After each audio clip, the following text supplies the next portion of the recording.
Hi, this is Erin Lincoln. I'm here for a Make It Monday today to show you my defined watercolor technique. I did this on a project for a release a ways back, and what you do is you basically stamp your image with watercolors first and then edge it with ink and stamp over it.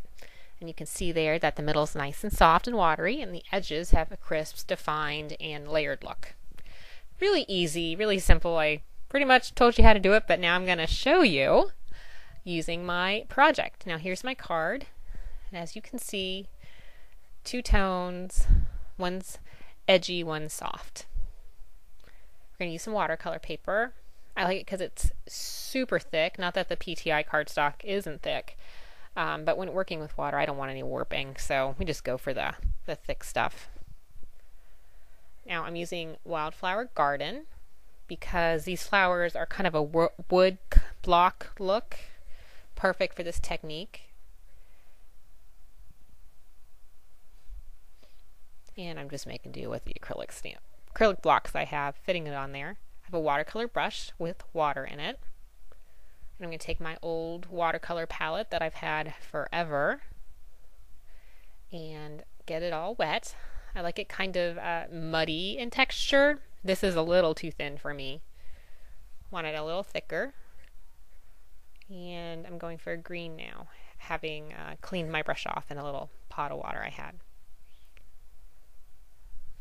This is nice because these stamps are one image for both the bloom and the leaves, and this way you can separate the colors out and get an interesting look. Okay, we have our watercolors on there rather evenly, and we're just going to stamp it on the watercolor paper. A little splotchy, not very defined at all. You might know it's a flower, but you can't really tell the details. Alright, we're going to go for the sunflower style, and because I have green on my brush, we're doing that first. Now this is the same green I used before, just that'll factor in a little later when it comes to using different color greens. And this is the yellow. I tried to pick colors that I had like a shade darker in the PTI ink colors. So this was intended to match up with Summer Sunrise. Just getting it all over there, thickly coated, and stamping this one. Now the watercolors will wash right off your stamps. You don't have to worry about that. They don't stain. It's just really simple. Makes you feel very artsy-fartsy to do something like this. Okay, and lastly we have like this Indian brush image. I'm going for a red. And my paint palette is kind of an orangey red, but I thought it would match up nicely with pure poppy.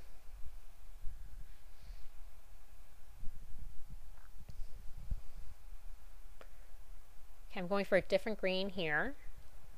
I don't want my greens all to be the same because then it's very one note. I want to add a lot of depth, and when paired up with different color green inks you get a great varied look.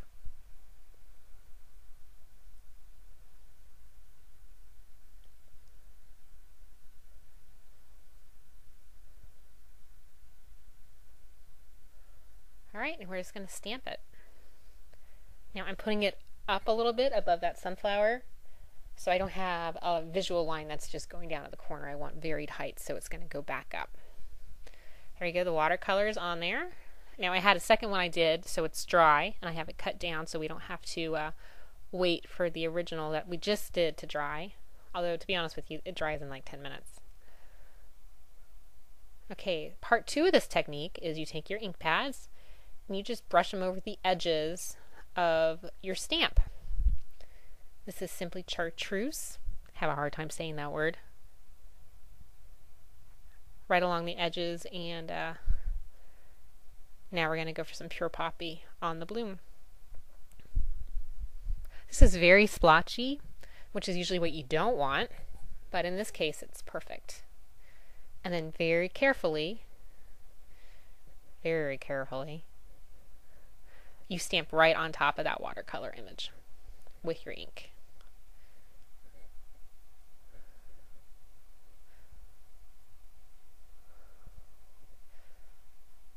you go. And we have more definition, more color, more depth with the addition of the ink. Okay, we're just pulling over the next one. Now, I never washed off the watercolors. We're just using those stamps, a little dirty, no big deal. We'll clean it all up at once. Okay, Summer Sunrise. Just the edges. And use that little paisley tail to get in the crevices and corners. I don't have any ink in the middle of that flower. Okay, we have a different color watercolor now and a different color ink, Ripe Avocado. Just the edges.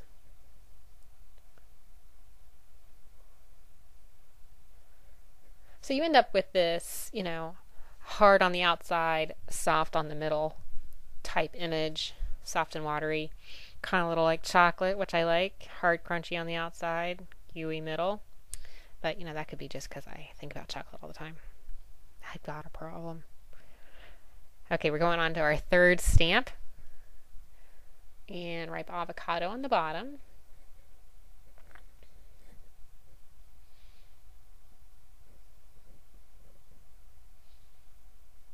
Just on the edges. And you'll see it here. I'll hold it over the white so you can see exactly how splotchy and uneven that ink application is. You really can't go wrong. It's supposed to look kind of artistic. And just a little on the edge of the bloom in terracotta tile.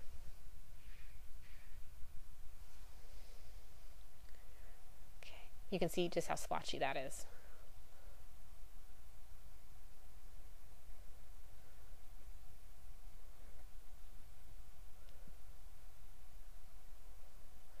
There you go. Oh, nice and dark. You see how dark that green is? That looks great. All right, here's the original watercolor that you saw me do, and here's the new watercolor with the ink applied over top. You can see the depth, the difference, the definition. Okay, I'm done with the technique, but stick with me if you want to see the rest of the card come together and a little bit of masking done on the sentiment, which is from Meadow Greens, brand new. Released tonight at 10 p.m. actually. Use what's on my desk. Okay, I want to split the sentiment. It's a 5-line sentiment out between the two panels that I'm using. So it's easy right here because I can just stamp off the edge of the watercolor paper. And while I am working on this little panel, I'm going to stamp that fern down below. Now on my original card I actually used fine linen. And as so often it goes in my creative life, I refine things and do it over again. And perfect opportunity. I have to make this card again. So I decided to go with Aqua Mist instead to cool off all those rusty colors. Just give a little something unexpected. I'm stamping that fern 3 times down there at the bottom in Aqua Mist. And if you look, magically, Aqua Mist pink sheer border cut appeared on the top of my panel there. Little editing faux pas, but that is why I chose Aqua Mist, because I was balancing out that border. Also in Aqua Mist is a stamp, a butterfly trail from Happy Trails, because we're adding 2 butterflies here. And here's my Canyon Clay backer piece, and I want the rest of that sentiment to go on it in a different color. But we have some lining up to do, which is tricky. So I'm using a clear post-it note, sticky post-it note, lining up that edge. And I can see through where the sentiment is, and so I'm just marking on the post-it note the edges of the sentiment so I can make sure the column lines up between the Canyon Clay sentiment and the sentiment on the white panel.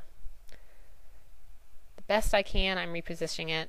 You know, I could probably do this a little better, but this is how I really would normally do it. If I screwed it up, I'd get a new one.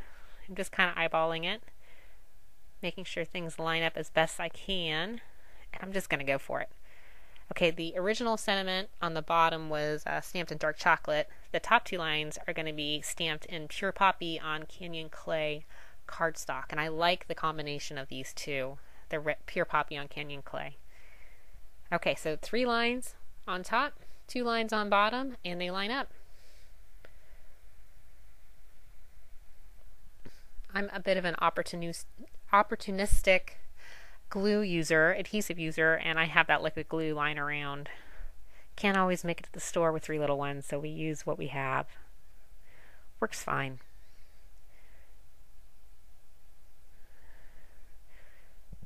And we're using the butterfly from Happy Trails on 2 Classic Craft butterfly die cuts from Happy Trails.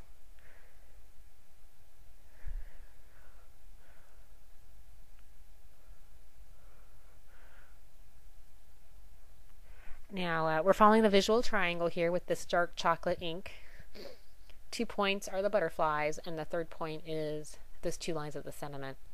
And the way they'll be arranged on the card is in a triangle.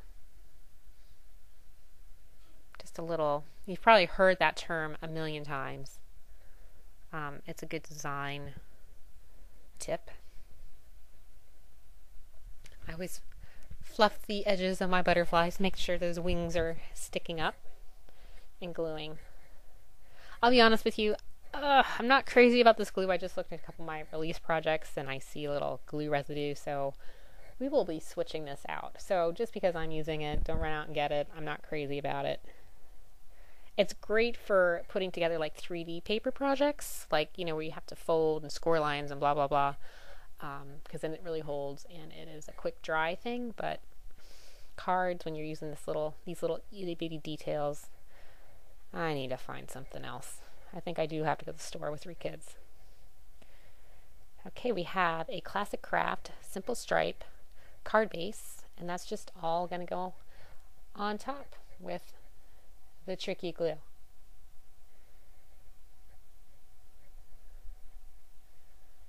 It's a little like elementary school, except, you know, we're not eating the paste. All right, there we go. Our project is done. Thanks for sticking with me. And here's a close-up of the original. You can see the fine linen versus the aqua mist leaves there, fern. And here is the project, all nice and fancy. It's the glamour shot. Watercolor middles, sharp, defined edges, lots of depth. Very easy to do, and I hope this week you'll give it a shot. That's it for me. I'm working on a lot of Stamp Affair videos, so I'll be back with more in about a month. And I'll see you around. You know where to find me. All right, thanks for joining me today. Have a nice day.